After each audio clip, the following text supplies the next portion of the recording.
At Arizona State University, we're bringing world-class education from our globally acclaimed faculty to you. Earn your degree from the nation's most innovative university. Online. That's a degree better. Learn more at asuonline.asu.edu. Fridays just got competitive. Join High Five Casino Happy Hour on Friday from 5 to 9 p.m. Eastern Time and go head-to-head in the Ultimate Slot Showdown. Play a curated lineup of exhilarating games from your favorite provider. The best titles, one event, big bragging rights. Climb the leaderboard and compete for up to 10,000 SC. Think you've got what it takes to be High Five's best?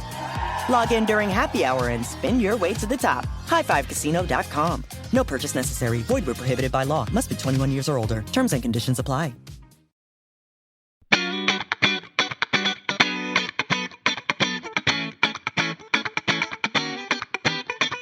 Welcome to Bunch Formation, the newest college football podcast.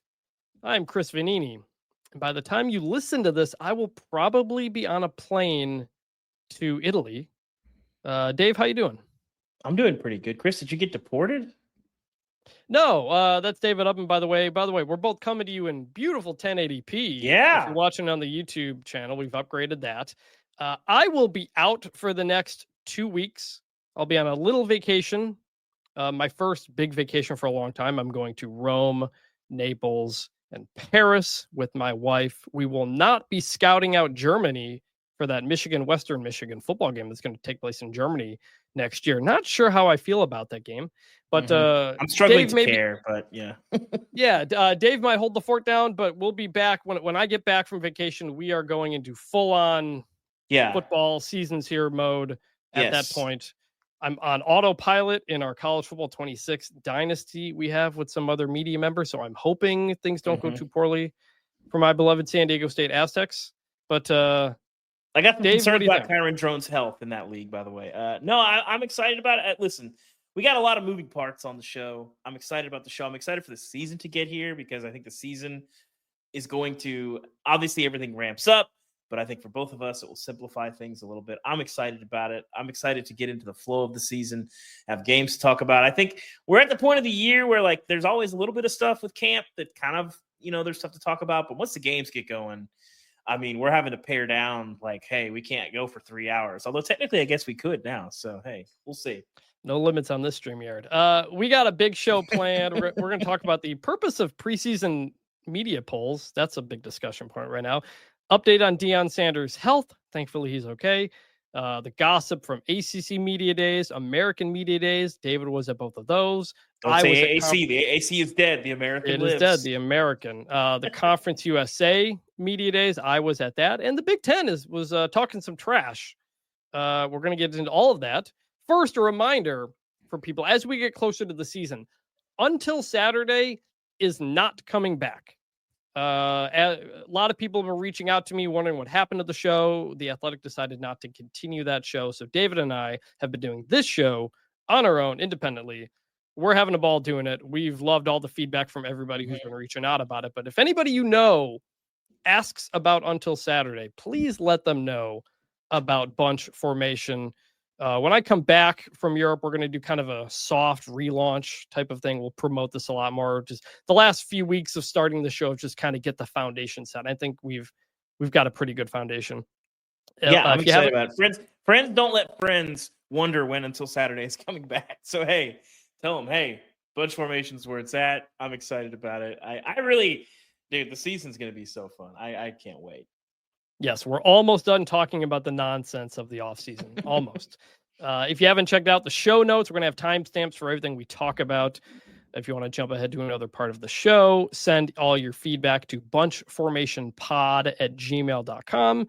And we're Bunch Formation on pretty much all the social medias that you follow. Please give us a 5-star rating and review. We read every 5-star review on the show. We do not have a new one this week. So if you want your opportunity for a shout out, the opportunity is there. So with that, I got to pull up the drops here. We're going to start off with actually the Say What segment. And that is, where are we at here? Our friend Ryan Day. Ryan Day's got something to say. I'd like to know where Lou Holtz is right now. And we're going to start with preseason polls. because our good friend Adam Rittenberg from ESPN, who we both know, who we both love, great guy, great reporter. Yes, we love him. very much. He had so. a very bad. He had a very bad take on over the weekend, and I wanted to address it. He tweeted this coming out of Big Ten Media Days. This wasn't among the talking points for Big Ten coaches and officials in Las Vegas, but I brought it up to several and they agreed. The preseason polls should be obliterated. They carry too much meaning and shape debate, overvaluing and undervaluing teams before we know anything. End quote. I completely disagree with this. Yes, this is insane. Dave, I'll let you go first. So there's like 8 different fronts here, but let's start with you're basically infantilizing the committee that, the committee can't. First of all, the committee, I truly believe this. I don't think the committee cares about or pays that close attention to the polls. When they usually drop their rankings, they usually do look pretty different from the polls. By the time that they drop that, what is it? It's usually mid-October. I forget when they do it. It's something like that. It's like halfway through the season. You got a pretty good sense. Like at that point, the nonsense of the preseason polls has sorted itself out. It's not like you can start in the preseason top 10 Florida State and lose 4 times and you're still like in the top 25 because that's where you were in the preseason. Yes, teams are overvalued at the start of the season. Yes, that is true. But I think that, to me, if I'm on the committee, I'm like, well, who do you think I am? Like, it doesn't make sense. And also, the preseason polls, I just think you're giving it way more power than they actually do. It's mostly just like that's kind of interesting. I glance at them. I sort of pay attention to them. But since the death of the BCS, I have wondered myself why anyone really gets really fired up about the polls. They literally don't matter. There are 13 opinions in college football that matter, and they all sit in a room in Grapevine, Texas, inexplicably why they need to do this in person and fly in there, whatever. I'm not going to get into that. Those are literally the only opinions that actually matter. Yes, what ESPN says, what Fox says, narratives can shape how teams are viewed, sort of. But I do think the committee has been pretty straightforward. It doesn't make sense. And also, even if you kill the AP poll, the coaches poll makes no sense. The fact that it still exists, I can't believe coaches fill this out, and it's the fact that it was part of the BCS. They don't fill it out. That's the SIDs do. We either way, the fact that we have a coaches poll makes no sense. But even if you kill all the polls, guess what? People are still going to talk about it, and somebody else is going to start a poll with like 20. There's already like all these sub polls. The FWA has like the Super 16 or whatever. Like you can't kill the polls because people have opinions. Just because it's AP is formalized, it doesn't make any sense. There's going to be polls, and they also don't matter. So just don't pay attention to them and don't infantilize the committee. Rant over. I'm sorry. Adam, I love you. That makes no sense. The poll determined the national champion for many, many years. Like most of years. The sport. Oh, yeah. Almost century. The multiple polls. The UPI is dead, but we had that's how you get split national champions is there's multiple polls. And okay, if we're in 1990, I actually think there might be some truth to that because it's hard. Yes. Like when teams are only bumping down when they lose, then okay, I can see how it's hard to climb. I just don't think that's true in 2025.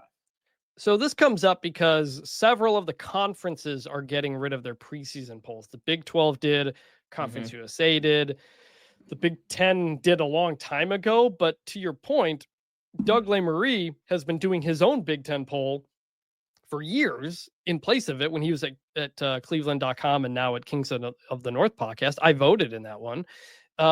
Also, I do a poll every Sunday. I rank 136 teams. The Athletic 136 by Chris Vannini. ESPN, if there was no AP poll, ESPN would do its own poll, and that would be the numbers that show up on the things. Like it's 100%. It's a pointless discussion to start there. Secondly, the thinking is backwards because if you remove the preseason polls, we will by default in the media focus more on the blue bloods because those are the teams we generally would expect to be good or would draw more eyeballs for various things that you do. You need top 25 polls to see a team like, Kansas State top 15, or maybe Utah's in there. Where's Arizona State? Where's Clemson or SMU coming off of the playoff? Like that's the in. The poll is a promotion of the sport. There are 136 teams. Most of you are not like me and are going to pay attention to all 136 of them. That's okay. That's normal. It's not okay, actually. If you're not grinding Delaware tape in October, you're not like us. I'm sorry. I met Delaware coach Ryan Carty last week. Sure. Super nice guy. Great sure conversation at Conference USA Media Days. and and so, like, you have to have these polls because otherwise it's going to focus in on the Alabamas, the Ohio States, the Notre Dames. That's where most of it's going to go because nobody is going to think, should I care about an SMU or a Kansas State or a Utah or whoever? You need that poll for the casuals, the people who haven't been following college football podcasts for the last 7 months, and now they want to get back into it and want to know where Until Saturday is. Those are the people who kind of need to catch up on where things are. And the other part, the poll changes throughout the year. It's not like that's the one poll. And then, like, we get to the end of the season and make a new one. Like, and there's also tons of examples. If you do a Florida State last year, I don't know where Florida State was week 3. They were probably almost out or below the top 20. Because they were week 0. They lost. They were 0-2 and still ranked because it was a quirk. But yes, that was. But either way, they fall out quickly. And if you have a couple big wins or one big wins, there's a lot. If you are unranked and you knock off a top 10 team in the first 3 weeks of the season, you usually show up in the poll. Like, it's not, they're pretty flexible early on. They get a little more static late, but they're flexible. A lot of this stemmed from Arizona State coming on late. Yeah. And being picked last in the Big 12 last year because they were 3-9 the year prior. Nobody knew what to expect of them. And so that's why the Big 12 got rid of its poll. Even though Kenny Dillingham was like, I don't care, like, rank them. Yeah, I asked him specifically about it. I asked him how he felt about killing the preseason poll. He's like, whatever. Yeah, but like, Arizona State also lost to Cincinnati early in the season without Sam Leavitt, and they didn't have a big win. So, like, it takes time to catch up. Again, the solution, honestly, there's 2 solutions. One, just rank all 136 teams like I do. Or 2, you do the conference media poll every week.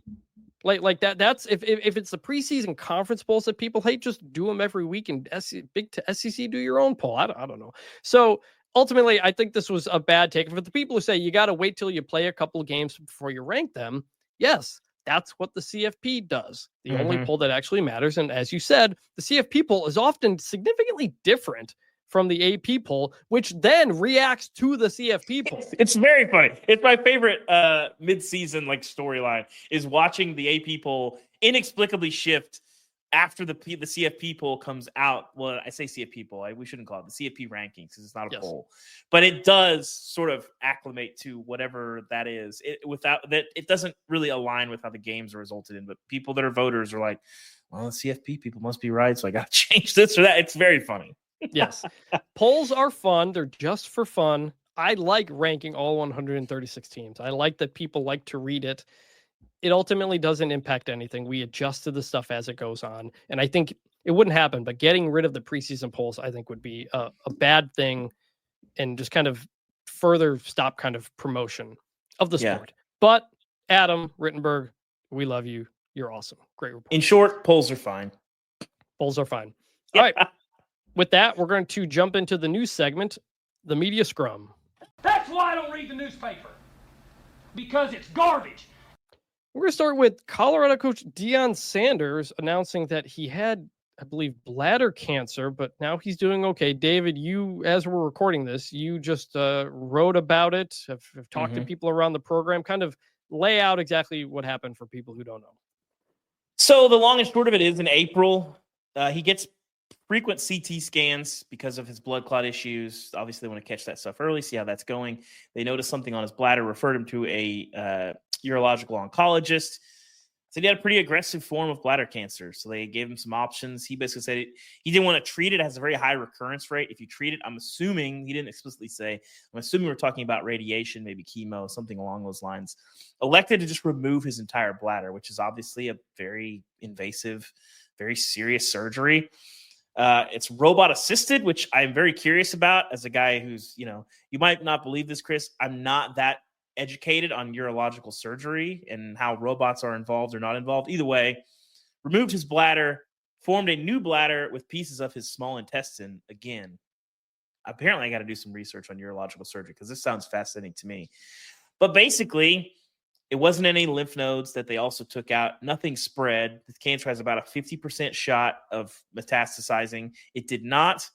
And if it does spread to really anything, the 5-year survival rate, which is a lot of how they, if you haven't dealt with cancer, their survival rates and percentages. They don't say like you have 6 months to live. That's not how it works. Basically, there's 1 year survival rate, 3 year survival rate, 5 year, 10 year. The 5 year survival rate is like 10% with this cancer. So it very much was a serious deal. He was fortunate that it didn't spread, and his oncologist basically said he's cured and went through a lot. Had 2 bags, made a lot of pee jokes. I think Deion feels like he can be sort of a vessel or a spokesman for people to get checked out, because early detection here is why he is doing better. He mentioned like we could have been having a whole nother gathering, if I hadn't gotten checked out. And like, I just think it's, it obviously is a pretty serious deal, a very tough thing to recover from. It's why he's been on his ranch for 3 months. There's been a lot of secrecy about it. Deion said, most notably, I thought he didn't even tell Shiloh and Shador what was going on. I was watching some of the videos that his son Bucky put out, and he was laughing because he just told his son it was something going on with his foot. And he said, my son was like, I know you're lying to me because you're walking out of the hospital right now. We know it's not with your foot. And so, he said he lost about 25 pounds. He's doing a lot better. Sounds like he's pretty much full go. They are going to add porta potties like on the sideline in the game at practice. Yeah, he basically said, like, I can't control my bladder now. And I really respect Deion. He's a fascinating guy for a lot of reasons. And he's really unpredictable. And I think how upfront he was about, like, I was wetting my bed all the time. I'm having a contest with my 1-year-old grandson of who can have the fullest diaper. I depend on Depends. First of all, it's a bar. Second of all, I'll see you in the Depends commercials this fall, Deion. Congrats on getting that deal, I'm sure. I really respect him for handling it up front. And like, there's so much about cancer in a million different ways that is really dehumanizing and really embarrassing and really humiliating. Yeah. And I think confronting that up front, because he knows cancer has affected a lot of people. He said that in there, it's affected everybody in this room, I'm sure. And it is really strips you of your dignity in a lot of ways. And I think stepping in front of that and talking about these things and saying like, yeah, this happened to me. It's funny. We're going to have a porta potty because he actually does probably need it. And like, respect Deion for that. I'm glad he's doing well. Really scary deal. And, I'm just, you don't want to see anybody suffering. And I think it's still an adjustment for him. But, somebody asked about the lifestyle change. He said, I'm built for this. I got 8 toes, man. Like Deion is a singular figure in this sport. And like, I think he showed why a lot of today. You just never really know what you're going to get with him and how he sees the world and how he handles things. So shout out to Deion. And to your point, they're like being upfront about it, cracking jokes about it, like really respect him for that, because a lot of people would want to keep all that stuff private. Mm-hmm. But as we know with Deion, nothing's private with him, and it's benefited him in many ways. But like, I think about my grandparents, none of them are still alive, but toward the end, how they would kind of not want to tell you certain things they're going through. They don't want to ruin that image you have of them 100% for your whole life. And Deion's just like upfront about it. Like, yeah, I'm wet in the bed. I can't control when I'm going to pee. And like, that takes incredible courage. It does. To talk about that publicly and to try to speak out. And he kept saying over and over, get checked. Even earlier Monday, unrelated, Greg Sankey, SEC commissioner, said, got a colonoscopy, get checked. Like, this stuff is all very important, especially for men like you and me. Like, people don't want to talk about that stuff or don't look into it. It's really, really important. So really good news that Deion is cancer-free. He's been through a lot health-wise the last couple of years. Hopefully 14 surgeries since 2021. Yeah, that's a lot. So like, if you've ever seen his leg, he mentioned it looks like he got a shark bite taken out of it. Like, they had to do a bunch of like skin graft. Like, the blood clotting issue on his leg was pretty serious. Like, it was is it impact syndrome? I think that's what it's called. But he has a big chunk out of his leg. Like, his leg looks pretty gnarly. And he really has been through like a lot of really testing things. And shout out to his attitude through all this, and hopefully he'll be okay. But I do think, it was good to see. I think I am curious what made him elect to, because if you watch Deion Jr.'s videos, he talked a lot about being kind of conflicted because he just wanted to be a son. He's not playing football right now. He's just with his dad. he just wanted to be there. And his dad was like, no, you need to document this. We need to tell people my story, but in our time, which is obviously, they're going to be releasing some stuff in the days to come. He released a video, like basically as the press conference was starting, just around the surgery and teased a lot more coming out. Like Deion wants to tell this story.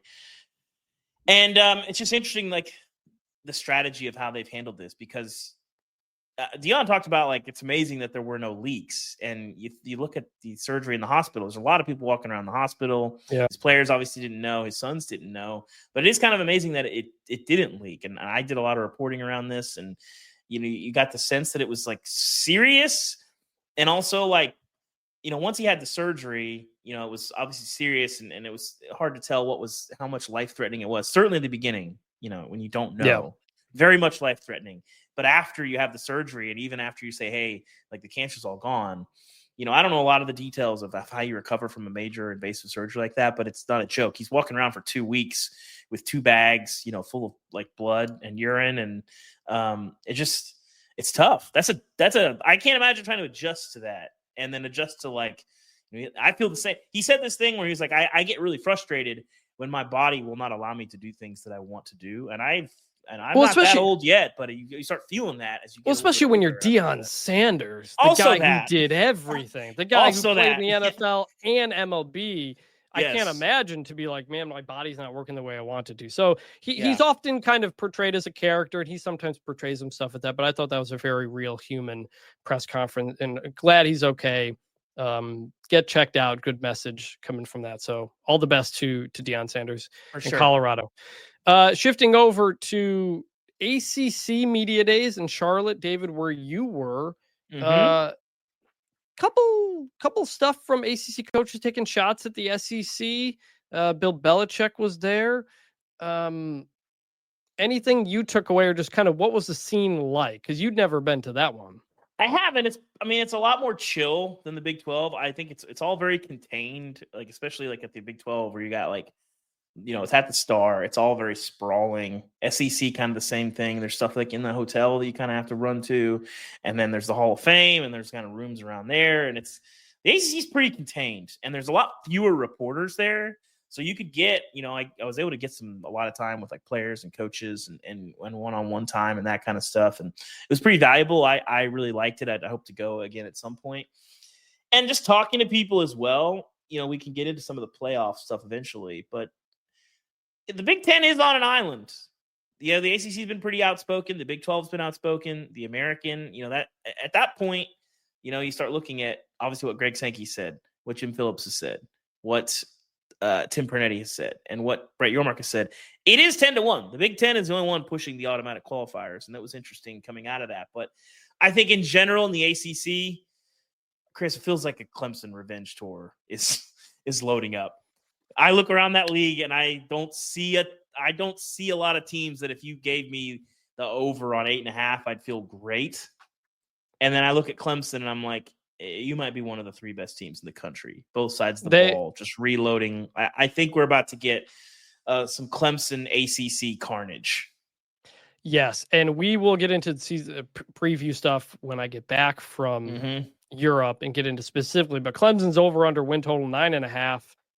They open up with LSU, but man, I like that over. Maybe it's Smash too obvious. That over. That's the thing. But like you think about the rest of the ACC, SMU probably taking a step back. Miami taking a step back. Syracuse. Miami will see. I think people just don't trust Miami, and also for all the pieces, I think you just lost the number 1 pick in the draft. Yeah, you lost your Cam Ward, receiver, who had some questions going into Miami. People were like, they feel good about it, but like, I don't know that he's like a world beater. He was pretty close to a world beater last year. And they have Carson Beck, who, let's just say it hasn't been the best offseason of Carson Beck's life this year. No. So we'll see. He might be better than he was last year, but I don't know that he's a guy that's just, you could put him on your back and carry you to the ACC championship. I think Miami is probably going to lose some dumb games this year. I do think it's a very deep league, top to bottom. I mean, I think Clemson's a heavy favorite, but I think there's a lot of depth in that league. And that takes us to a quote Brett Lashley said, the SMU coach, who took a shot at the SEC by saying, the SEC has had the same 6 schools win the national championship since 1964. I'm sorry. I think even SEC. The SEC has had the same 6 schools win the championship since 1964. Not a single one has been different since 1964. That's top heavy to me. That's not depth. That is end of quote. That is also a very cherry picked stat. Yeah, very much so. Because right before that there was a bunch of others. But I like the one, like even the people who think the SEC is overrated. The one thing I think everybody would agree on is that it's a very deep league, right? Like most years, a lot of years, yes. I think that depends on how you want to describe deep. Like deeper than the Big Ten? Yes, absolutely. Deep in that there's 7 teams that can win the title. I think that's true this year. I think that's most of the time not true. It's usually 2 or 3.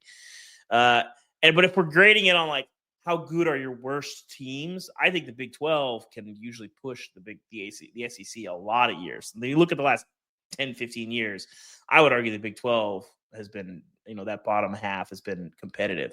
But obviously the titles are what the title is. Leagues are judged by the top. So, it's definitely a little top heavy-ish, but it depends on how we want to define depth of a league, I guess. I think one of the things that was most enjoyable about media days was conferences taking shots at each other.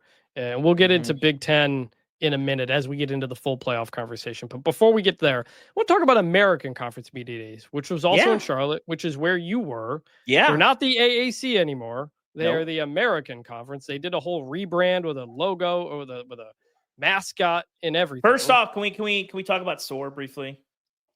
So SOAR, by the way, SOAR is the eagle mascot that they drew. They don't have a physical costume yet. Yes. So I forget what they're calling him. I forget exactly what they're calling him. A conference ambassador. Digital brand ambassador. Multi-platform brand symbol. So I did talk to some people associated with the American. Unfortunately, it literally is that they don't have a costume made, but it is a bipedal eagle mascot.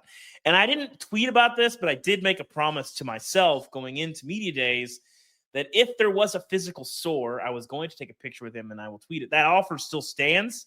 For the first time that I run into SOAR, I will be taking a picture with SOAR. I will be tweeting said picture. But ultimately, it was a pretty strong statement out of the gate from Tim Pernetti talking about pooling media rights, which I don't really have time to get into. I think that idea is a super interesting one. It's also illegal. Like just to get up front, like you need an antitrust exemption from Congress in order for all of college to pool their rights together. It's the biggest problem with the Super League. We'll cross that bridge when we come to it. But I wanted to get into the most interesting story from media days was this UTSA Memphis playbook thing, which I think is wild. And both sides tried to downplay it. And if this was in the SEC or the Big Ten, this would have been the biggest story for like a week. But I'll tell you, we'll get into the details. I think the biggest fallout from this story should be in the Big Ten. But Chris, I'll leave it to you. Memphis player Taj Ra'el sent elements of the Memphis playbook to UTSA before their November game after Ra'el had left the Memphis team in October. The circumstance of his exit, by the way, sort of. This goes into like a lot of these G5 teams don't have day-to-day coverage, so it's unclear exactly what happened there. But he was not on the team. There's dismissed. He left. He went in the portal. I don't know. Either way, he wasn't on the team anymore. Clearly, there was some bad blood there. But he still had some stuff. UTSA wins that game, 44-36, essentially knocking Memphis out of the playoff contention at that point. On 3, the Memphis site first reported this. Then they followed up with screenshots of the message that Ra'el sent to UTSA quarterback Owen McCown, describing some of the coverages, also saying that the starting safety for Memphis had a bad hamstring and probably wouldn't play. So they were going to play quarters coverage. Wild, very specific stuff. And UTSA coach Jeff Traylor said he didn't know anything about it until the stories popped up. McCown at Media Day said he didn't ask for the information and that it wasn't relevant or that it was irrelevant. Ryan Silverfield, the coach at Memphis, I talked to him too, like didn't really want to make this into a big thing, but like, this is crazy to me, right? So it's crazy on a couple things. One, we just don't see stuff like this very often. I forget there was WikiLeaks was obviously crazy, but there was WikiLeaks. WikiLeaks, the Wake Forest thing was crazy. The Connor Stallions, like to me, this is almost like specific to a specific one game. Like this is right up there, if not more. Like you've got the playbook and everything. Well, so it was mostly just coverages and signals, and basically what Owen said was, I saw the screenshots that he sent. Like, so the screenshots that On3 got, I don't think anyone was arguing the authenticity of those, but he said it didn't really make sense to him. So he didn't bring it up to Jeff Troll. I think I mostly probably agree. Like, maybe he's looking for certain stuff, but if you just have like coverages in this book, like these programs do all kind of speak different languages. It's part of why when you transfer, there's like an acclimation period. And especially as a quarterback where you don't know a lot of their verbiage, like some of this stuff you might have some insight from. Like, I think in the back of McCown's mind, he probably had some stuff that he was thinking about. But I do believe that he didn't like show this to the coaches and like, hey, and I think he was talking about this isn't really how we game plan. And I also don't know what day of the week that this was sent to him, because if it's sent to you on like Sunday or Saturday, then it becomes like, well, I can see him like taking it to like a quarterback coach being, what do you think about this? But if you get this on like Thursday, in terms of game planning, like the hay is almost pretty much in the barn at that point. You can't do anything differently by like Wednesday or Thursday. No, like, but if you know, but if you know, like they're playing mostly cover 4 because the safe and a starting safety's out, like that's pretty, that's notable to me. So both sides try to not make it a big deal. I think only because this was a group of 5 school, this didn't become a bigger story. But like, I found it crazy. I talked to Ryan Silford earlier in the week, and we'd just all at the Athletic kind of agreed, David, you would address it with all them when you got to American Media Days. And in between that time is when the screenshots came out. So yeah, I think the fact that Memphis isn't furious. I'll tell you what I think is a bigger story here, if it's just me. And Purdue downplayed this at all. But Taj Rael, the defensive back, transferred to Purdue after the season. Yes. Let me tell you, if I'm a Purdue player, especially like Barry Odom is a first-year coach there. You got a lot of new faces. You're trying to mesh all these things. If you're in the locker room with him, how is that not an issue? Like, I think he's probably got to address the Purdue team, and I think Barry Odom has to address this. And also, I think you got to like keep an eye on him. This kind of stuff is like, this stuff's the kind of stuff that follows you for the rest of your career, because it's such a violation of trust. And just the fact that you're not in that program anymore, to me, this is a problem in Purdue's locker room. It would have to be. And it might not be like outwardly, but maybe not in the facility, but those guys are going to go grab lunch or grab dinner after, and they'll be like, man, do you see the thing Taj said? Like, that's crazy, man. Like, you're not going to have the trust of your teammates just because that's just not how people work. Also, Memphis's defensive backs coach, Charles Clark, is now at Purdue as well. So like there's a former Memphis coach there too. So I don't interesting. know. I don't know. It was really good reporting, by the way, by On3's Memphis site to get all this stuff. I'm very curious how and why it came out now, and just, I don't know. It is odd. It is interesting for it to come out this later, right before Media Days, but made for good Media Day content. I also think this happens more than we realize.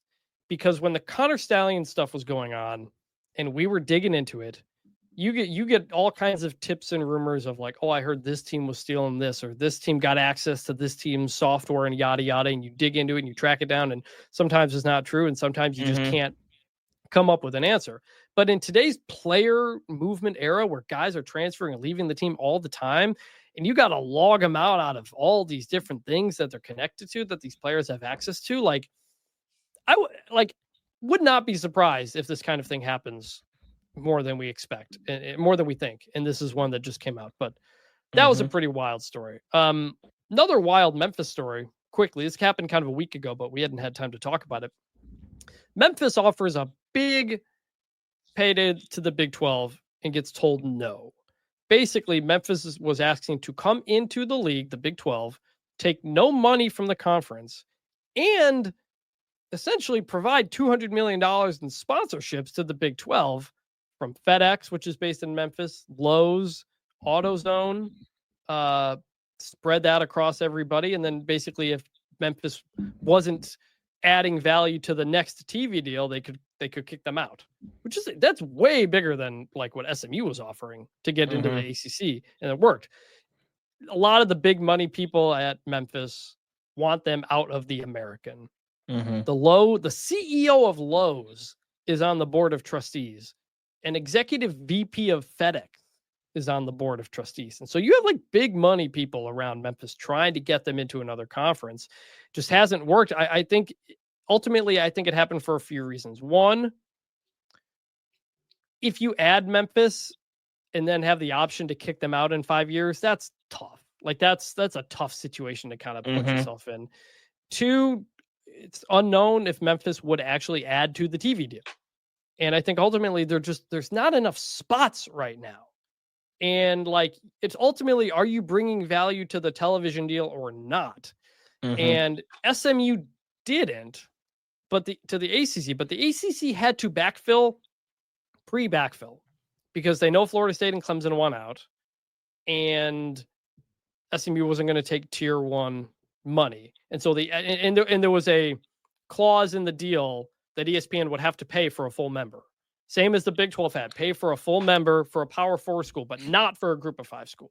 So there's these like automatic things that add more money. SMU added money by being an addition, but SMU's not taking that money. Memphis wouldn't have the money. So ultimately, Memphis, credit to them for like trying and doing whatever. Can I put my dad hat on briefly here? I do not have sons. I do have daughters, but I do think when you get a little older, there is no shame in shooting for the job that you might not be qualified for, asking the girl out that might be out of your league, all this different stuff. These things like aim for, what is it? They say they aim for the moon. If you miss, you'll land among the stars, even though that, not true, but astronomically, that's like really problematic, but you get the point.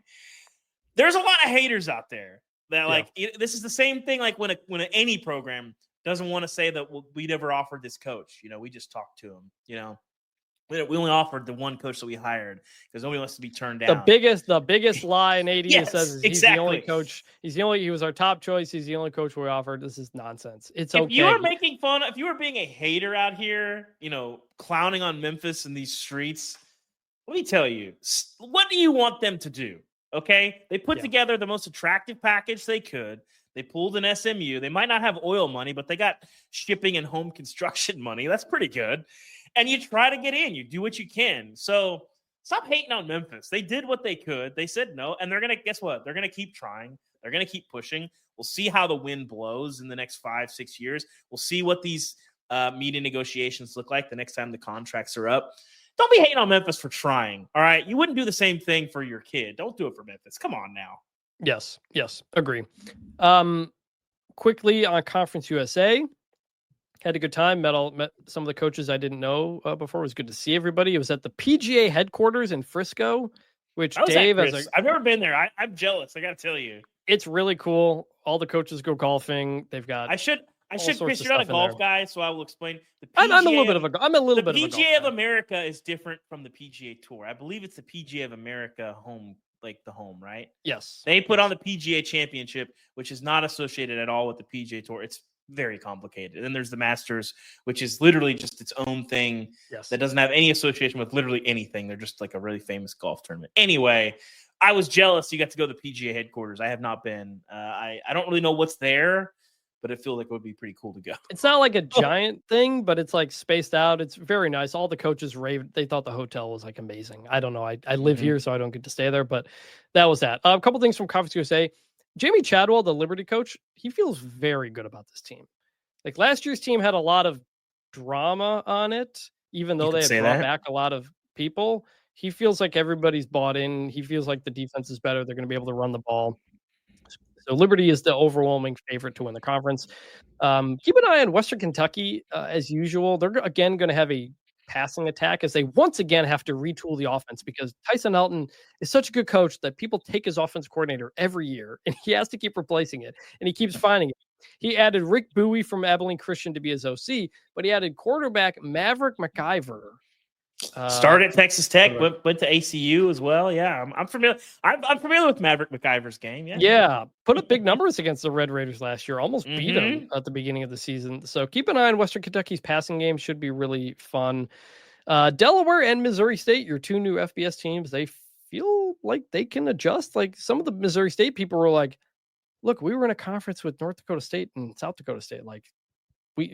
They're better than a lot of what Conference USA has." Yeah, I would say North Dakota State and South Dakota State. If you were ranking them in the Athletic 136, they'd probably be in the 70s. Like the teams that are national title contenders in the FCS, probably 70s, 80s. Probably. Yeah. So they think they can adjust. We will see. And another thing from a lot of the people in Conference USA, they want all the group of 6 leagues to start scheduling with each other more because they feel like the P4 are kind of starting to box them out. If the SEC goes to 9, if the ACC goes to 9, like there's just going to be fewer opportunities. They want to work together on some scheduling stuff and kind of hit and miss on how that's going. But Conference USA, if you're a full college football fan, you'll watch those midweek October games. They got some big games early in the season, by the way. Liberty, Western Kentucky. Like, keep an eye on Conference USA early in the season. Some big games there. That will take us to the Big Ten, and that will take us to the heat check. Analytics, throw them in the garbage. And it's the heat check for a couple of reasons. One, Kurt Cignetti, the Indiana coach, had a good line. He it was basically asked, hey, why is Indiana playing all these, group of 5 and FCS teams in your non-conference schedule? And he says, well, we're just doing the SEC model. To which he says, 12 of the 12. He says 12 of 16 SEC schools play 3 G5 or FCS games. That is a fair point, a better point, I think, than Rhett Lashley made. Can we get a 5-year average? Because I don't know how much that is true. Listen, the SEC schedules are okay out of conference, more than not. There's the whole Florida on the road thing, but usually it's better. You'll usually get 1 P4 if it's Florida, Florida State, or Louisville, Kentucky, whatever, and then 3 G5s and FCSs, which is normal. And so he's saying we play a 9th conference game, and then we do the 3. So, I don't love it, especially because Indiana's schedule last year, but I get it. It's a fair point. I thought James Franklin had some interesting comments. Was not a fan of media days being in Las Vegas. Nobody is. Every time any league goes to Vegas, everyone's like, this sucks. Well, depends where you're at. The Big 12 worked. Mountain West is going to be based there, so it makes sense. But the People Big seem 10 to is like the title games in Vegas. Not fans of media days in Vegas. This is what happens when you have a cross-country conference and you have one team in Pennsylvania and you have some teams in Los Angeles. Are you suggesting that might not make sense, Chris? I don't know. Yeah, it's almost like that doesn't exactly make sense. But the big thing from Big Ten, the number one thing people wanted to know was Tony Petitti, the commissioner, talking about the Big Ten's CFP model of 4 automatic bids each for the Big Ten SEC, 2 for the ACC and Big 12, then 1 and 3, however. I'm going to try to get through this segment without screaming. A group of 5 spot. So it all leads to this during the press conference. Somebody from, I believe it was at Bucknuts, asked kind of a rambling question, but basically said they're not sure if there's an appetite for a 4-loss team to make the playoff, especially if it's in a play-in game. Because who was 6th place in the Big Ten last year? It was Iowa. The Iowa Hawkeyes, who didn't have a top 25 win. Who lost to Michigan State, lost to UCLA. Is that a team that should be contending for a playoff spot? That was Big 12's official account was roasting them for losing to Iowa State at home, by the way. So here's a quote from Petitti. Part of the end of a long answer. Quote: if you are 6-3 in the Big Ten, I would argue that's a great record. If you stumbled in a non-conference game, I don't know why that disqualifies you. 8-4 is a winning percentage. If you project that winning percentage in every other sport, I'm pretty sure you make the postseason, whether it's hockey, basketball, anywhere else. That type of winning record, we've conditioned ourselves to think that if you're not a 1 or 2 loss team, you're not worthy of competing. There are plenty of teams in professional sports who qualify for the playoffs who can't get past the first round game. That's okay. They still get to play. We'll figure it out on the field rather than sitting in a room. I can't. I can't with this. I'm going to go first with here. this. Go ahead, going Chris. first here. This is I'm insane. Going first go here. ahead. I could not believe he said this. I could out not loud, believe he in said a it press out loud. conference, Chris. It was maybe the worst possible thing you could say to rally support for this. 8-4 Iowa was the 6th place team in the Big Ten last year. Nobody was thinking that they should have a shot to make the playoff and play for the national championship. Even Iowa fans. Nobody wants an 8-4 team to have a shot at the national championship, even their own team. But more than that, fans don't want the CFP to become the only thing that matters. Rivalry games matter. Regular season games matter. These things have to keep matter, and further expansion of the playoff could completely reshape the sport. And that's what the Big Ten wants to do. Comparing it to professional sports, another thing I could not believe he said out loud. That turned off every college football fan who kind of doesn't like the way pro sports, they love college sports for what they are. And that's why Brett Yormark at Big 12 Media Day said a couple weeks ago, This is not a professional sport. That was a clear shot at Tony Petitti. Even when I asked him if it was a shot at Tony Petitti, he said no. It very clearly was. Like, Tony Petitti is the guy who made the BCS happen. Like, he's a pro sports guy coming from Major League Baseball, but he's a TV guy more than anything else. CBS, ABC, that's where he made his bread and butter. He was the guy who convinced the Big Ten in the Rose Bowl, let's do the BCS. And I think we can all agree the BCS was a step up from what it used to be. Yes. With split national championships out the wazoo. You had to simplify it a little bit and have a real national championship game. But this decision to say out loud that an 8-4 team should be in the playoff blew my mind. I think this rollout, every Big Ten coach was behind this and they supported it and they talked it up and yada, yada, yada. This was the Big Ten's big rollout. They had been silent on this for a year and a half since Tony first started pushing this behind closed doors in the playoff meeting. This big rollout, I didn't get a sense that anybody outside the Big Ten bought into this. So I don't think it worked. All right, that's my rant. Now you can go to yours. Nobody wants this. Nobody wants this. And like you said, listen, college football fans are insane. It's part of why I love the sport. I think they're more unhinged a lot of times than a lot of pro sports fans. But they know their team. They know that they don't deserve to necessarily compete with this. There's not 8-4 fan bases out there being like, man, we should have got a shot. And also, we're talking about the regular season. This is what I've said this a million times. This is why I'm an 18 playoff guy. Every team that can reasonably make a case that they should get to play for a national championship should be involved in the playoff. I want that. I don't like when an undefeated UCF gets squeezed. I don't like when undefeated Liberty doesn't get a shot. I want them to have a shot to get in the mix. But that doesn't mean the middling power conference teams. You had your shot. I don't care about 9-3 teams getting locked out. I want all these teams that have made claims to be the best in the country. There's no outside of the top 6 or 7, and that's usually only when we're talking about a G5 team. If they get squeezed out of the polls, it's usually 4 or 5. Has a real case as the best team in the country. I think last year that probably would have excluded Ohio State more than likely because of the play on the field didn't necessitate it. We're not going backwards to 8. Like, that's obviously. I know that. 12 but my point 12 is good. Yeah. My point is we want all the. I think most fans, well, not most, but I think a lot of fans feel that way. That if you have a claim to being the best team in the country when the season's over, you should get a chance to prove it on the field. Okay, which they do now.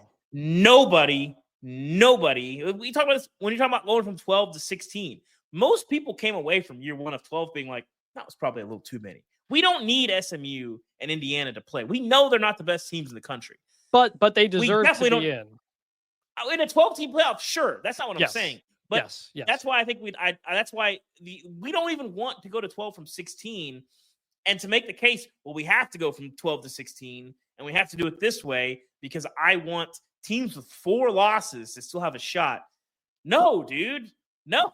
Well, like it's just nobody wants college football to be pro sports. Nobody wants the postseason to look like that. Here's the thing. It's not just going to 16 because the SEC wants to go to 16 too. Yes. And it may go to 16. It's the play-in game part of it. Yes. That is giving your 5th and that is automatically giving 4 spots to the Big Ten. And to bring this all the way back around, the same people in the Big Ten, apparently talking to Adam Rittenberg, who don't want preseason polls because it gives a predetermined advantage to teams that are ranked higher, are fine with a playoff that structurally builds in a predetermined advantage for certain teams in the Big Ten and the SEC. Like, that's the problem. If this was even auto bids, if it was 3-3-3-3, I'm fine with that. I probably am fine with that. No, I don't like it. It's the unevenness of it all that is the most insulting part. And even if the Big Ten and the SEC are the 2 best conferences, and we know that's probably going to be the case, that plays out anyway in the other form to do it. It's a 2-part thing. Tony Petitti wants to do this play-in tournament because, one, it gives teams like an 8-4 Iowa, like Illinois, whoever, a shot to make the playoff, which he's right. It's a top-heavy conference. Most years, Ohio State, Oregon, Penn State, like Michigan, like they're going to be there in the conversation pretty much every year. If you're that middle tier Big Ten school outside of an 11-1 year like Indiana had, what is your real shot? It is a problem. But that also goes back to, you didn't have to add these teams in the first place. This is Mhm. all because these conferences have become too big and they have to fix the problems that they themselves created. And so yet you do this play-in tournament, you give hope to your Iowas and your Illinois, and you have a couple extra games you can sell to Fox and whoever and get some more money that way. That is what this is ultimately all about. Yes. And to say like, yeah, 8-4 is good. Like that team should have a shot. Nobody in college football thinks that. I also think there's like a mental leap, like in your head. If your team goes 8-4 versus if they go 9-3, like 9-3, you're feeling pretty good about usually. Well, 9-3, like, 9-3, I'll listen to what happened in 2 of those games. Yeah. Like, well, our quarterback was hurt. We had a bad call. It's like, all right, like I don't love it, but like, okay, I'll listen. 8-4, I don't care. What you can't lose 4 games. I will say though, Chris, I think part of this that is being overlooked, and I would call it somewhat of a tinfoil hat theory. You referenced a little bit of it, but the Big Ten is the only league, I believe that's the only league that's currently in bed with Fox. Fox has the Mountain West and the Big 12 as well. Okay, they have no postseason games. This creates some postseason. This creates another TV package, obviously, that you can sell. It's an interesting theory. I've talked to people about it. You get mixed theories. I think it's an interesting theory. Either way, this I like the idea of revitalizing conference championship weekend. I talked about it last year. Mm-hmm. That concept is great. But if you have the auto bids and all the side effects that come with it, chiefly if Texas beats Ohio State, it wouldn't matter. Like all this stuff, like you're killing non-conference.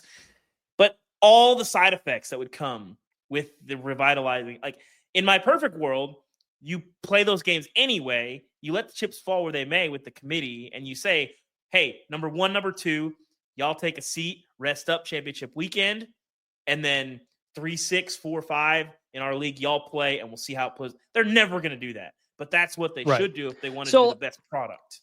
The other problem with the 4-4-2-2 is like if a 6th place Big Ten team wins its way in and say that number 3 team loses, you've got those at-large spots to save them. And if you've got a third place Big 12 or ACC team that was higher than that 6th place Big Ten team, we all think they're a better team, but they're the ones getting pushed out because that extra Big Ten team has to get the at-large, the number 3 Big Ten team. So, like, there's no reason the ACC and Big 12 want to do this. They don't want to do it. It's kind of a mess. I think ultimately this rollout, don't think it went well. Our Joe Rexrode ripped him in a column. Stuart Mandel called it Planet Gaslight in a column. I think it got like 1,000 comments on the Athletics website. So people had a lot of thoughts. What happens now? I don't know. Like there's a meeting in September for the commissioners. Yeah. It's ultimately up to the Big Ten and SEC what happens.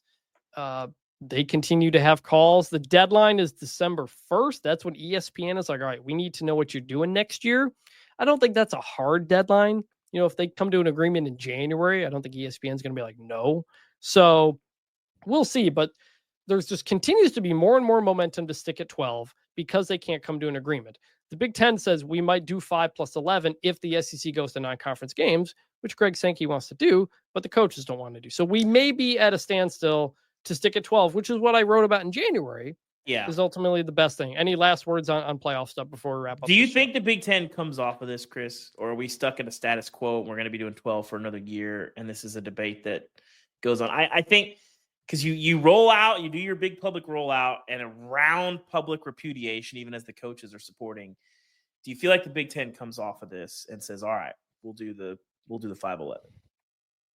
I think it only happens if the SEC does 9 conference games, which I think is more likely than the Big Ten coming off of its spot, because Greg Sankey wants slightly more likely. Mm-hmm. Greg Sankey wants 9 conference games to happen. He has said that. Like it does make sense. So, but I think the money right now would probably be on staying at 12 for at least a year. I thought 12 went really well. I enjoyed it. They changed the seating for this year.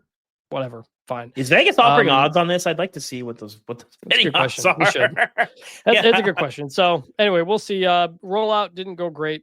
Tony Petitti is going to keep pushing for that. Planet Gaslights. That's a tough look. That's a tough look for the Big Ten. I'm ready to start talking. I'm ready to start talking about actual football and not just playoff stuff every single time we get on here. So we're going to now go to the segment called Remember Some Guys. What's better than this? Guys being dudes. This is the segment where we list an old college football player and we go, yeah, remember that guy? I'm going to start with somebody coming off of Conference USA Media Days. I'm going to pull from there. And that is Rod Smart, former Western Kentucky running back. You might know him from the XFL as He Hate Me. He also had a cup of coffee in the NFL.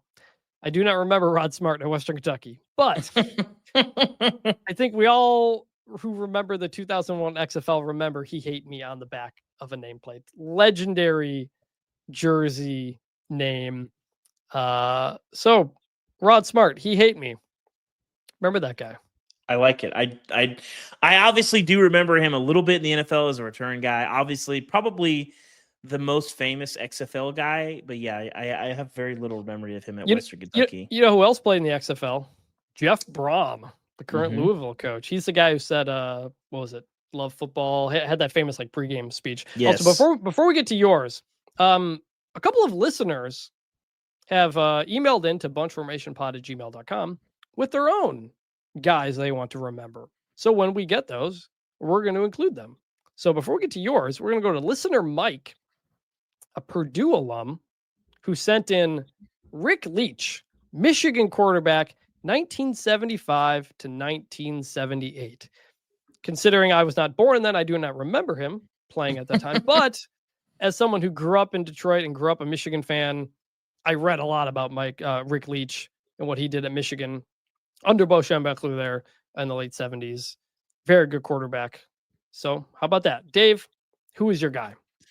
How about our guy, speaking of Western Kentucky people, Louisville quarterback Brian Brom. I remember him both as a video game guy, both as a player at Louisville.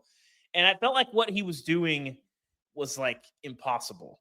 And like, just, I loved watching him play. I loved watching him swing it around. He was kind of, I'm trying to remember if Bobby Petrino had like much of a cachet before Brian Brom. You'd have to remind me. I don't think necessarily. I think he's kind of who people, remember him as being that dude at Louisville. And that was just a really fun offense, slinging it around. And 20 years later, Bobby's still kind of doing it sort of at Arkansas. And Brian Brom, I think, is coaching at Louisville now, if I'm not mistaken. He is the offensive coordinator at Louisville. There you go. But you know what else? You know what game he played in? It's a game we talked about in this segment about a month ago. He was the quarterback for that number 3 Louisville team that lost. Oh, yeah. The Jeremy Ito game. That's how I recall that game. The Pandemonium Piscataway. He was the quarterback on that Louisville team that went 12-1, finished number 6 in the country, won the Orange Bowl against Wake Forest. Man, I forgot about that. Orange Bowl.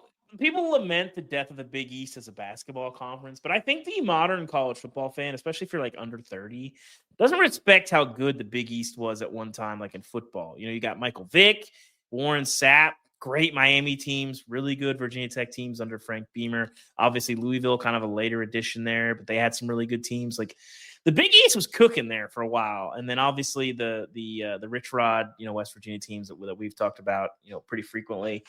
Big East, man. It's been through a lot. It doesn't exist, obviously, from a football perspective, but shout out to Brian Brom and shout out to the Big East. Pepperidge Farm remembers. Yes, I can probably blame the ACC for the Big East football demise. There's always been conferences eating each other. It's kind of the history of the sport. But Brian Brom, Rod Smart, Rick Leach, we remember you. And that is going to do it here on this episode. Reminder, I will be gone for the next 2 weeks. David may hold the fort down until then, may have something for you guys. We'll let you know. But I'm going to enjoy my 2 weeks off. Dave's got a lot going on. Looking forward to getting back, talking about actual football. Camp will be well underway. Games will be a couple of weeks away. We're almost there. Please tell your friends, tell your family about the show. If they were wondering where Until Saturday was, we're going to kind of do another kind of soft launch when I get back to kind of really promote the show, because this has been a lot of fun. I'm having a lot of fun doing this. Wanted to keep this going. Appreciate everybody who calls in, writes in, and is a part of the show, because that's a reason that we do it. So for David Ubben, I'm Chris Vannini, and we will see you in the next one. And bring back the turnover chain. See you guys.